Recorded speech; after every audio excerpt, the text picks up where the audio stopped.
Hello hello మా అత్తయ్య గారు చేసిన పొటల్స్ ఆలూ కర్రీ. మా అత్తయ్య గారికి పెళ్లి చేసుకుని ఒరిస్సాకి వెళ్ళాక అప్పుడు పొటల్స్ అనేవి ఉంటాయని తెలిసింది. నాకు ఇక్కడికి వచ్చాకే తెలిసింది పొటల్స్ అనే వెజిటబుల్ గురించి. పొటల్స్ అండ్ ఆలు బాయిల్ చేసుకున్నారు కుక్కర్లో. ఇక్కడ కడాయిలో నూనె వేసుకుని బిర్యానీ ఆకు, శనగపప్పు, మినపప్పు, ఆవాలు, జీలకర్ర వేసుకున్నారు.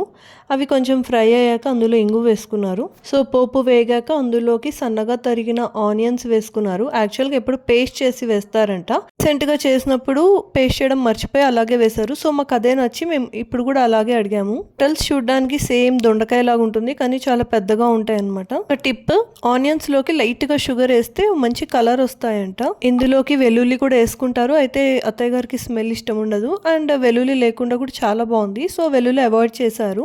ఆనియన్స్ కొంచెం ఇలా బాగా కలర్ వచ్చాక అందులోకి కారము అలాగే గరం మసాలా వేసుకుని బాగా కలుపుకోవాలి.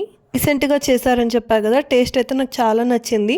ఓన్లీ ఆలు వేసుకుని చేసినా కూడా చాలా బాగుంటుంది. ఇప్పుడు కుకింగ్ జోలికి అస్సలు వెళ్ళట్లేదు కాబట్టి ఏం చేస్తున్నారో తెలియక ఆ రోజు మిస్ అయింది వీడియో. సో ఈసారి చేసినప్పుడు చెప్పమన్నా.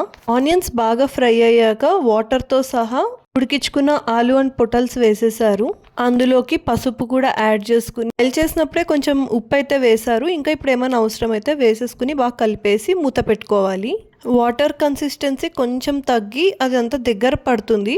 వాటర్ అంతా కంప్లీట్గా ఎగిరిపోకర్లేదు, లాస్ట్లో కొంచెం ఉండేటట్టుగా చూసుకుంటే చాలు. అండ్ ఇక్కడ పొటాటోస్ అవి పెద్దగా ఉన్నాయని చెప్పి దాన్ని కొంచెం ఇలా మ్యాష్ చేస్తున్నారు, సో దట్ అది కూడా కొంచెం గ్రేవీ టైప్లో అవుతుంది. చూసారు కదా, ఈ కన్సిస్టెన్సీ వచ్చాక అందులోకి కొత్తిమీర సన్నగా తరుక్కుని వేసుకోవాలి. కొత్తిమీర వేసాక బాగా కలిపేసి ఇంకా సేపు ఉంచి ఆఫ్ చేసుకోవాలి, అంతే. నేనైతే రైస్తో తిన్నాను, అండ్ చపాతీ ఆర్ పూరి కూడా చాలా బాగుంటుంది అనిపించింది. మీరు కూడా ట్రై చేయండి. బాయ్.